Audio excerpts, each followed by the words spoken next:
గత 2 రోజులుగా ఎక్కడ చూసినా 'పాడుతా తీయగా' ప్రోగ్రాం కంటెస్టెంట్ ప్రవస్తి చేసిన ఆరోపణలు వైరల్‌గా మారాయి. ఎంతో గౌరవప్రదమైన షోగా పేరు సాధించిన 'పాడుతా తీయగా' ప్రోగ్రాం గురించి, అలాగే ఆ ప్రోగ్రాం వెనకాల జరిగే కొన్ని విషయాల గురించి సింగర్ ప్రవస్తి ప్రస్తావించిన సంగతి తెలిసిందే. తెలుగు ఫిల్మ్ ఇండస్ట్రీలో ఎంతో పేరు సాధించిన music director MM Keeravani, singer Sunitha, సాహిత్య రచయిత చంద్రబోస్ పైన కూడా తీవ్రమైన ఆరోపణలు చేశారు ప్రవస్తి. ఇదివరకే ప్రవస్తి చాలా రియాలిటీ షోస్లో పాల్గొన్నారు. అయితే మిగతా షోస్కి 'పాడుతా తీయగా' షోకి చాలా డిఫరెన్స్ ఉంది. జస్టిస్ ఒక్కొక్కరి పట్ల ఒక్కొక్కలా బిహేవ్ చేస్తూ ఉంటారు. నన్ను టార్గెట్ చేశారు అంటూ వాళ్ళ గురించి మాత్రమే మాట్లాడకుండా ఆ షోకి ప్రొడక్షన్ చేస్తున్న జ్ఞాపిక ఎంటర్టైన్మెంట్స్ గురించి కూడా మాట్లాడారు. పొట్టి పొట్టి బట్టలు వేసుకోమంటున్నారంటూ కాస్ట్యూమ్స్ పైన కూడా వ్యాఖ్యలు చేశారు. ప్రవస్తి చేసిన ఈ మాటలపై జ్ఞాపిక ఎంటర్టైన్మెంట్స్ ఎండి ప్రవీణ రియాక్ట్ అయ్యారు. ఈవిడ ప్రవస్తి చేసిన ప్రతి మాటలకు సమాధానం ఇచ్చారు. ముఖ్యంగా కాస్ట్యూమ్స్ గురించి కంప్లైంట్ చేశావు.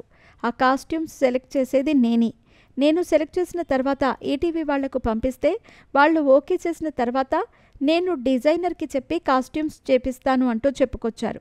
ఒకవేళ నీకు నిజంగా కాస్ట్యూమ్స్ ప్రాబ్లం ఉంటే, అలాగే నీకు బాడీ షేమింగ్ చేసి ఉంటే అక్కడే ఉన్న ప్రొడక్షన్ మేనేజర్కి, డైరెక్టర్కి లేదా నాకు చెప్పే అవకాశం ఉంది. కానీ ఎలిమినేట్ అయిన తర్వాత బయటకు వచ్చి మీరు ఆరోపణలు చేస్తున్నారు. బాలు గారితో కూడా మేము చాలా ఎపిసోడ్స్ చేశాం. అప్పుడు కూడా డైరెక్టర్ అనిల్ గారు ఉన్నారు. బాలు గారు అనిల్ని చాలా మెచ్చుకున్నారు. అలాగే జడ్జెస్ గురించి కూడా మాట్లాడావు. అసలు జడ్జిమెంట్ అంటే ఏంటి?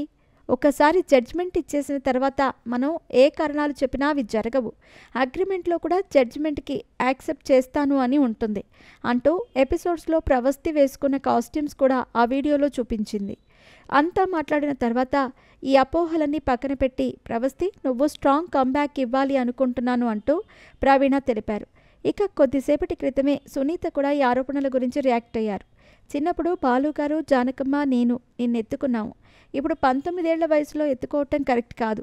అప్పుడు నువ్వు బాగా పాడావు అని చెప్పటం కంటే ముద్దుగా పాడావు అని చెప్పటం మంచిది. నువ్వు ఆ కన్సిస్టెన్సీ మెయింటైన్ చేయలేదు అంటూ ఆవిడపై చేసిన ప్రతి ఆరోపణకి తనదైన సమాధానం సింగర్ సునీత చెప్పుకొచ్చారు.